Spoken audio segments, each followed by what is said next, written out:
Hi lovely friends. In this video, I'll show you an easy way to chat with friends on Duolingo, full tutorial. If you find this video helpful, make sure to leave a like and comment a heart. So, without wasting time, I'm now in the Duolingo app. You should also open the Duolingo app, and at the very bottom, you'll see 3 dots. Go ahead and press there.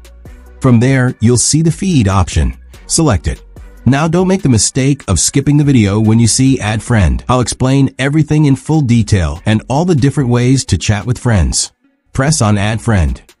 Under Find Your Friends, you'll see several ways to add friends and chat with them. Let's go through each one. Choose from Contacts. This setting lets Duolingo access your phone's contact list. It helps you find friends who are already using Duolingo, so you can connect with them easily.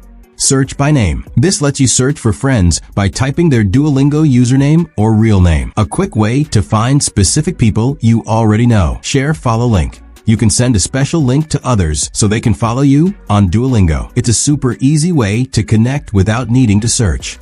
Friend suggestions. Duolingo shows you a list of people it thinks you might know or want to follow based on your contacts or mutual friends. Let me know in the comments which method you use to start chatting with your friend. Thanks for watching and don't forget to subscribe.